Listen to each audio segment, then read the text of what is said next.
আসসালামু আলাইকুম। প্রিয় দর্শক মণ্ডলী, আপনারা দেখছেন দৈনিক প্রদীপ শিকা ইউটিউব চ্যানেল।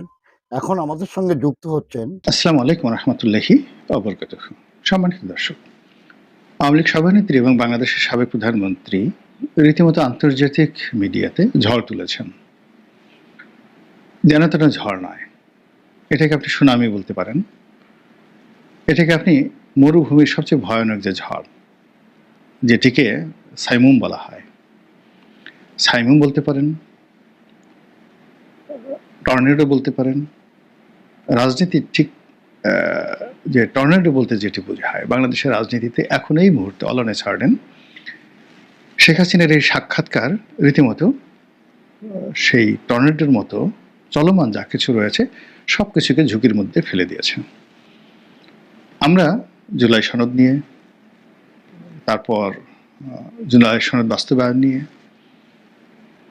গণভোট নিয়ে, পিআর নিয়ে, ফেব্রুয়ারি মাসের নির্বাচন নিয়ে, সংবিধান সংশোধন নিয়ে, আইন শৃঙ্খলা নিয়ে যে সকল আলোচনা গত 14 মাস ধরে করছিলাম, তার মধ্যে মনে হচ্ছিল যে আমাদের সবকিছু এভাবেই চলবে। এখানে কোনটা লাউ কোনটা কদু এগুলো নিয়ে আমরা বিতর্ক করব। ডক্টর মোহাম্মদ ইউনূস 5 বছর থাকবেন না 50 বছর থাকবেন, নাকি তিনি এই ফেব্রুয়ারি মাসে ইলেকশন করে চলে যাবেন, এই বিষয়গুলো নিয়ে যখন আমরা একেবারে নিজেদের তকদির, মনোভাব, কথাবার্তা একদম ফাইনাল করে ফেলেছি, ঠিক সেই সময়টাতে শেখ হাসিনা হঠাৎ করে অনেকগুলো আন্তর্জাতিক গণমাধ্যমে একই সঙ্গে সাক্ষাৎকার দিলেন। এটা হলো কি করে? এরকম ঘটনা তো ডোনাল্ড ট্রাম্প কখনো করতে পারেননি, আর পারবেনও না। কিংবা Bill Clinton, Barack Obama, George W Bush, বা ধরুন সেই যাকে বলা হয় ইংল্যান্ডে যদি আপনি সেই উইলিয়াম গ্লাডস্টোন থেকে শুরু করে একেবারে ঋষি সুনাক পর্যন্ত, কিংবা এখন বর্তমান যিনি প্রধানমন্ত্রী রয়েছেন কেয়ার স্টারমার পর্যন্ত, এদের জীবনে যখন তারা প্রধানমন্ত্রী ছিলেন, ঠিক নির্দিষ্ট সময়টিতে বা প্রেসিডেন্ট ছিলেন, রাষ্ট্র ক্ষমতায় ছিলেন, হঠাৎ করে তারা এইভাবে শেখ হাসিনার মতো অনেকগুলো এরকম আন্তর্জাতিক গণমাধ্যম, ভারত থেকে শুরু করে ইংল্যান্ড থেকে আমেরিকা, একই দিনে একই ইস্যু নিয়ে ডিজায়ার অনুযায়ী, মানে তাদের ডিজায়ার অনুযায়ী একটা সিঙ্গেল কাজ তারা করতে পেরেছেন, একটা ঘটনা দেখান তো। 2 নম্বর হলো যে তাদের যখন ক্ষমতা চলে গেছে, কেউ তাদেরকে ডেকে জিজ্ঞাসা করেনি। এখন বলেন তো বিল ক্লিন্টন, বারাক ওবামা, কিংবা ধরুন সেই ইংল্যান্ডের আপনি 10 জন সাবেক প্রধানমন্ত্রী, এদের নামও কেউ জানে না, আমরা সবাই ভুলে গেছি তাদের নাম। আপনি থেরেসা মে কিংবা সেই টনি ব্লেয়ার, আপনি টনি ব্লেয়ারকে যদি টিকিট ভাড়া দেন, টিকিট পাঠান, আর হোটেল ভাড়া দেন, আর $5,000 আপনি দেন, আপনি বাংলাদেশে এনে আপনি তাকে একেবারে আপনার বাড়িতে নিয়ে যেতে পারবেন, বিয়ের অনুষ্ঠানে নাচাতে পারবেন। This is the reality. তো সেইখানে এবং সেই খবর, মানে টনি ব্লেয়ার আসছে, আমাদের বাংলাদেশে ছাপা হবে, কিন্তু ব্রিটেনের একেবারে রাস্তার যে ওপেনটি বাস্কুপ মাকড়া পত্রিকা, সেই পত্রিকায় টনি ব্লেয়ারকে নিয়ে কোনো খবর ছাপা হচ্ছে না, হবেও না। একমাত্র ফেসবুক, টুইটার হলো তাদের একমাত্র ভরসা। তো সেখানে বাংলাদেশে ক্ষমতাচ্যুত প্রধানমন্ত্রী, যাকে আমরা ফ্যাসিস্ট বলছি, যাকে আমরা ফাঁসিতে লটকাবো খুব তাড়াতাড়ি, যাকে আমরা ভারত থেকে ধরে আনবো, ধরে এনে তাকে আমরা এমন দৃষ্টান্তমূলক শাস্তি দেব যে শাস্তিতে সারা পৃথিবী কম্পমান হয়ে উঠবে, এবং বাংলাদেশের মানুষ ভীত সন্তুষ্ট হয়ে যাবে যে একটা কাজের কাজ হয়েছে, বাপের বেটা দাদা মিয়া একটা কাজ করেছেন বটে। ঠিক সেই সময়টাতে এরকম একটা সাক্ষাৎকার, তাও আবার যেন তেন নয়, আপনার ইন্ডিপেন্ডেন্ট, ব্রিটেনের দ্য গ্রেটেস্ট এবং সবচেয়ে নামকরা প্রভাবশালী পত্রিকা দ্য ইন্ডিপেন্ডেন্ট, এএফপি, তারপরে এপি, হিন্দুস্তান টাইমস, রয়টার্স, মানে এই কথাগুলো কি আপনাকে নতুন করে বলতে হবে বলেন তো? অ্যাজ ইট ইজ, মানে বিশ্ব গণমাধ্যম বলতে এদেরকে বোঝায়। এর বাইরে টাইম ম্যাগাজিন, তারপরে সমপর্যায়ের টাইম ম্যাগাজিন, ওয়াশিংটন পোস্ট, এরপর যাকে বলা হয় টাইম ম্যাগাজিন, ওয়াশিংটন পোস্ট, এরকম দ্য টেলিগ্রাফ, এরকম আরও 3-4টা পত্রিকা আছে। তো এর আগে তো, এখন শেখ হাসিনার সংবাদ ছাপা হলো, এর আগে তো ঠিক এই পত্রিকাগুলোতে সজীব ওয়াজেদ জয়ের সাক্ষাৎকার ছাপা হয়েছে। মানে এটা একটা মিরাকেল না? টোটাল জিনিসটা, হিসাবগুলো সব এলোমেলো করে দিয়েছে। যে সরকার তাকে ফাঁসিতে লটকানোর জন্য, শেখ হাসিনাকে ফাঁসিতে লটকানোর জন্য একেবারে কনফার্ম যে আমাদের এখান থেকে তার বিরুদ্ধে যে সকল অভিযোগ আনা হয়েছে, অকাট্য প্রমাণ, 1400 লোক হত্যা করেছে, ইত্যাদি ইত্যাদি, আর অনেক কিছু, কাজে ফাঁসি তো হবেই, ফাঁসি তো হবে, এতে কোনো সন্দেহ নেই। এটা নিয়ে আমরা যখন এক ধরনের একটা চিল মুডে আছে, ঠিক সেই সময়টাতে এই সাক্ষাৎকারগুলো, সেই সাক্ষাৎকারগুলো সরকারের মধ্যে রীতিমতো অস্থিরতা তৈরি করেছে। অস্থিরতা কেন? সরকার যে এখন চলছে, সেই সরকারের যে প্রধান ব্যক্তি doctor Mohammad Yunus, he is a by product of international media. Sheikh হাসিনার জমানাতে তার পক্ষে সেই নোবেল লরিয়েট যারা আছেন, তারা বিরাট একটা বিজ্ঞাপন দিলেন ওয়াশিংটন পোস্ট পত্রিকাতে। আমরা খুব চমকিত হলাম যে এর মতো লোক হতে পারে। এরপর তিনি বিবিসিতে সাক্ষাৎকার দেন, আল জাজিরাতে সাক্ষাৎকার দেন, এবং ইংরেজি জানা মানুষের সাথে কথা বলতে তিনি খুব স্বাচ্ছন্দ্য অনুভব করেন। কিন্তু তিনি এই সরকার প্রধান হওয়ার পরে, কিংবা নোবেল লরেট যতদিন তিনি ছিলেন, শেখ হাসিনা যে কাজটি করলেন এই সময়টিতে এসে, এরকম কাজকে ডক্টর মোহাম্মদ ইউনূস করা তো দূরের কথা, তিনি কল্পনা করতে পারেন এই ধরনের একটা ঘটনা ঘটতে পারে, বা তার জীবনে এটা হতে পারে, বা তিনি এখন কি শেখ হাসিনাকে চ্যালেঞ্জ জানিয়ে তিনি কি বলতে পারেন যে ঠিক আছে, শেখ হাসিনা এই কাজ করেছে, হিন্দুস্তান টাইমসে দিয়েছে, আমি সেই ভারতের স্টেটসম্যান, আনন্দবাজার, দ্য হিন্দু, এই 3টাতে দেব, ডন পত্রিকাতে দেব পাকিস্তানের, তারপরে হংকং টাইমসে দেব, ফার ইস্টার্ন ইকোনমিক রিভিউ এখন আছে কিনা জানি না, নিউজ উইক এবং টাইম টাইম ম্যাগাজিনে দেব, ওয়াশিংটন পোস্টে দেব, নিউ ইয়র্ক টাইমসে দেব, এবং ব্রিটেনের দ্য টেলিগ্রাফে আমি দেব, আর ফ্রান্সের লামন্ডেতে আমি দেব, শাইটুংয়ে আমি দেব, জার্মানির শাইটুংয়ে দেব। এরকম আমি 1 ডজন আন্তর্জাতিক মানের পত্রিকায় একদিনে, সেম ডেতে আমি সাক্ষাৎকার দিয়ে আমি দেখাবো শেখ হাসিনা ঘোড়ার ডিম করেছে, কিছুই, মানে সে ফালতু, আমি তার সাথে আরো ভালো কাজ করতে পারি, ভালো ইংরেজি বলতে পারি, আরো ডাইনামিকভাবে পৃথিবীকে ইনফ্লুয়েন্স করতে পারি। সংবাদপত্র, বাংলাদেশের সংবাদপত্র মানে তো দূরের কথা, সারা দুনিয়ার সংবাদপত্রকে আমি ডমিনেট করতে পারি।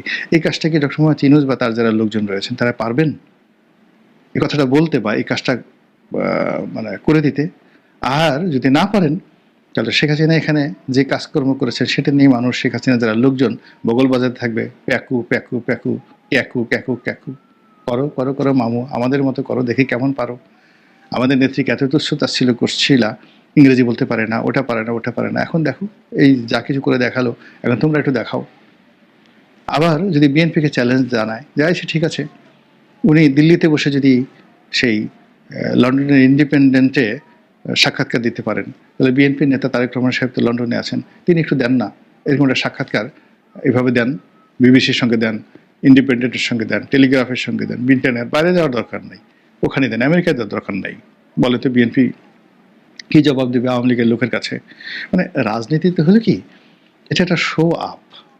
নিজের একটা ছোট্ট উদাহরণ দিয়ে বলি যে এটা মানুষের কতটা ইনফ্লুয়েন্স করে। আমি যখন প্রথম 2001 সনে নির্বাচন করতে গেলাম, এই যে ফরিদপুরের সদরপুর চরভদ্রাসন ভাঙ্গা, এখন যে আসনটা ওই আসনের, তখন ভাঙ্গা একটা আসন ছিল, সদরপুর আর চরভদ্রাসনে আসন ছিল, আর আমার নিকটতম প্রতিদ্বন্দ্বী ছিলেন একে আজাদ সাহেব, হামিম গ্রুপের একে আজাদ সাহেব। তো তখন আমি যে গাড়িটা চালাতাম, সেই গাড়িটা ছিল আমার, যে গাড়িটা নিয়ে যেতাম সেই গাড়িটা ছিল হলো পাজেরো V6, এবং ওটা আমি যখন কিনেছিলাম তখন ওটাই ছিল হায়েস্ট গ্রেডের গাড়ি বাংলাদেশে।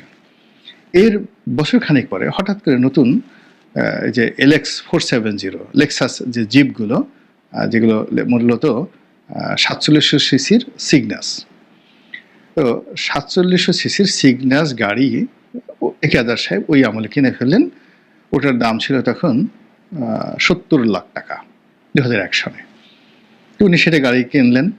কেনার পরে এখন আমিও রাজনীতি করি, সেও রাজনীতি করে। তো তখন তার কোম্পানিতে প্রায় ৫,০০০ লোক চাকরি করে ২০০১ সনে। এখন তো তার কোম্পানিতে প্রায় ৩০-৪০ হাজার লোক চাকরি করে, তখন ১,০০০-৫,০০০ লোক ছিল। আর ওইরকম একটা গাড়ি নিয়ে গেছে। আর আমার তখন ট্রেডিং ব্যবসা, গার্মেন্টস আমি তখন কিছু করিনি। তো একটা পাজেরো গাড়ি চালাই। আমার যে ব্যবসা, এই ব্যবসার জন্য তখন আসলে আমি যখন গাড়ি কিনছি তখন পাজেরোর উপরে দামি গাড়ি বাংলাদেশে ছিল না, কিন্তু পরবর্তীতে ওই গাড়িটা আসছে। তো যাই হোক, এখন একটা অনুষ্ঠানে পাশাপাশি আমার অনুষ্ঠান হচ্ছে, একে আজাদের অনুষ্ঠান হচ্ছে। তো আমার নেতাকর্মী, একে আজাদ সাহেবের নেতাকর্মী, কর্মী সমর্থকরা তারা ঝগড়া শুরু করেছে। তোর নেতার কয় টাকা আছে, তোর নেতার কি আছে, তোর নেতার কি আছে, লেখাপড়া আছে, ইত্যাদি ইত্যাদি। এগুলো নিয়ে ঝগড়াঝাটি করতে করতে একটা সময় চলে আসলো গাড়ি। সেই তখন একে আজাদ সাহেবের লোকজন বলল যে, দেখ আমার নেতার গাড়ি কত সুন্দর, এই যে লেক্সাস V8 গাড়ি, আর তোর নেতা কি এটা পাজেরো গাড়ি চালায়, এটা গাড়ি হলো নাকি, এটা কলার পাতা। এখন আমার যারা নেতাকর্মী তারা খুব আহত হলো এবং রাতে এসে সার্কিট হাউসে, মানে সদরপুর যে ডাকবাংলাতে আমি থাকতাম, সেখানে এসে একেবারে কোনো কথা যে নেতা, দরকার হলে আমরা কিডনি বিক্রি করে দেবো, আপনাকে ওই ১,০০০ চেয়ে একটা ভালো গাড়ি কিনতে হবে, আদারওয়াইজ আমাদের মান সম্মান থাকে না। এবং আমাকে ঢাকায় এসে কি করতে হলো, সেই একে আজাদের যে গাড়ি তার সাথে আরও দামি গাড়ি, লেক্সাসের সবচেয়ে আপগ্রেড একটা ভার্সন কিনে তারপরে সদরপুরে যেতে হলো। এই রাজনীতিতে ভুং ভাং, মানে এরকম ভুং ভাং আছে, তার সাথে সাথে আবার শক্তি। এখানে আপনি আপনার যারা প্রতিপক্ষ আছে তাদের চেয়ে আপনার মাসেল পাওয়ার বেশি থাকতে হবে, অর্থ পাওয়ার বেশি থাকতে হবে, সাহস শক্তি বেশি থাকতে হবে। আপনি কিছু করেন আর না করেন, ভুং ভাং আপনার থাকতে হবে। যখন আপনার প্রতিদ্বন্দ্বী যেমন, আপনাকে ঠিক তদ্রুপ তার সাথে আরো 10 ডিগ্রি অ্যাঙ্গেলে বেশি যদি আপনি করতে না পারেন তাহলে হবে না। যেমন শেখ হাসিনা ধরেন এই বাংলাদেশ খুব শক্ত হাতে চালিয়েছেন, খুব শক্ত হাতে চালিয়েছেন। ডক্টর মোহাম্মদ ইউনূস শান্তির দূত, নরম হাতে চালাচ্ছেন। এখন বলছেন যে না, শেখ হাসিনাই ভালো ছিল, আমরা যে পেদানি খেতাম, মার খেতাম, গুম হতাম, এটাই ভালো। এবং এটা মানে দুঃখকর ব্যাপার নয়, এটাই হলো হিউম্যান সাইকোলজি। আপনি এই একই অবস্থা বনী ইসরায়েল জাতির মধ্যে ছিল। হযরত মুসা নবীকে বলেন, হে মুসা তুমি কি শুরু করলা, আমাদেরকে মিশর থেকে নিয়ে আসলে, আমরা সেখানে কত সুন্দর কাজকর্ম করতাম, আমরা মাঝে মধ্যে মার খেতাম, আমরা দাসী ছিলাম, দাস ছিলাম, ওখানে মিশরের যারা ভূমিপুত্র কিপ্তি তারা আমাদেরকে মারতো, কিন্তু আমরা তো পেঁয়াজ, আদা, গম, পোলাও, কুরমা, রোস্ট এগুলো খেতে পারতাম।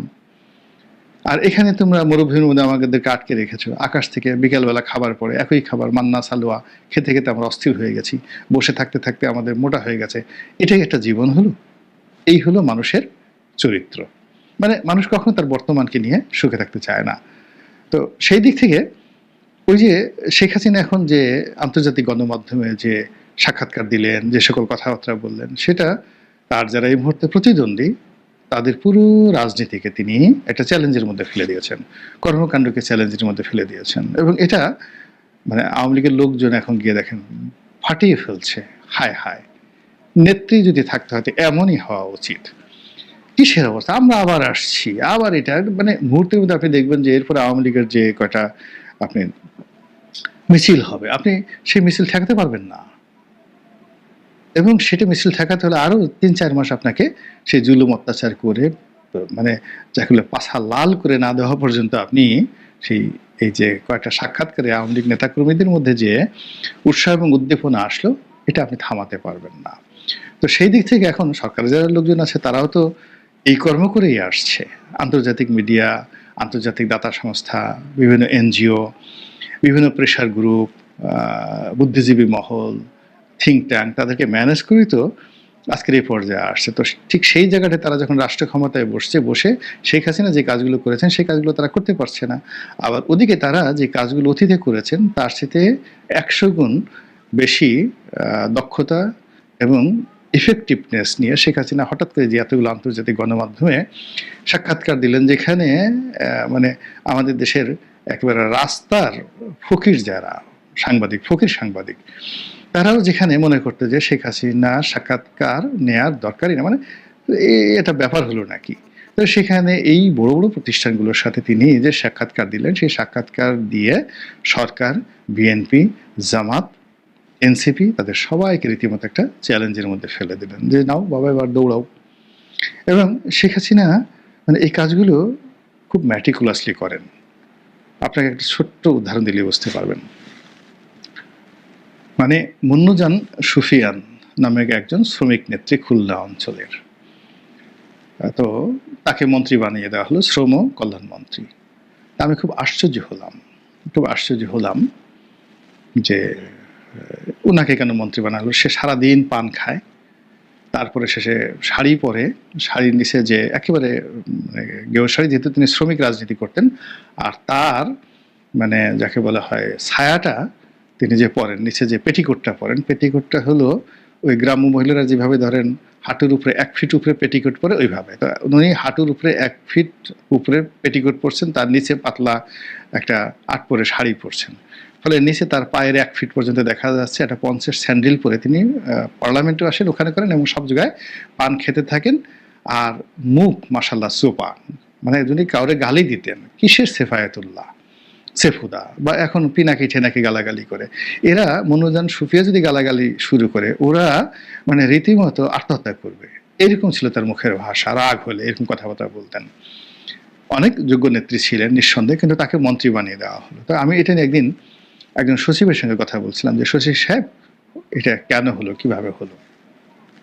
তো তিনি বললেন যে দেখুন, আমরা যারা সচিব আমাদের মধ্যে একটা ভাবসাব আছে, টাই পড়তে হবে, কোট পড়তে হবে, ইংরেজিতে কথা বলতে হবে। আমাদেরকে আসলে এরকম দমন করার জন্য, একটা উচিত শিক্ষা দেওয়ার জন্য এরকম মুন্নুজান সুফিয়ানকে এখন মন্ত্রী বানিয়ে দেওয়া হয়েছে। এখন ওনার আন্ডারে যারা সচিব থাকবে তার তো এখন ওর পিছনে পিছনে সার বলে জর্দা নিয়ে, পানির ডিব্বা নিয়ে আর চুন নিয়ে তার পিছিয়ে পিছিয়ে ঘোরা ছাড়া আর কোনো উপায় থাকবে না। তো সচিবদেরকে শিক্ষা দেওয়ার জন্য এর সেটা বড় আর হাতিয়ার হতে পারে না। This is Sheikh Hasina in 2009। এরকম অসংখ্য ঘটনা দেখে আসছি। তো এই যে দেখেন, তার যে পালিয়ে যাওয়া, তারপর শেষে দিল্লিতে থাকা, লোদি গার্ডেনে ঘুরে বেড়া, প্রতিটা মুহূর্তে তিনি কোনো কথা না বলেও পুরো মিডিয়াকে, পুরো বাংলাদেশের প্রশাসনকে, পুরো সরকারকে, রাজনৈতিক দলগুলোকে তিনি পাগল বানিয়ে ফেলেছেন। পাগলে উন্মত্ত হয়ে মানুষ চলে গেছে টুঙ্গিপাড়াতে, চলে গেছে গোপালগঞ্জে, ধ্বংস করে ফেলতে হবে সবকিছু, 32 নম্বর মাটির সঙ্গে মিশিয়ে দিতে হবে, আওয়ামী লীগের অফিসে গিয়ে হেগে দিয়ে আসতে হবে, এত রাগ।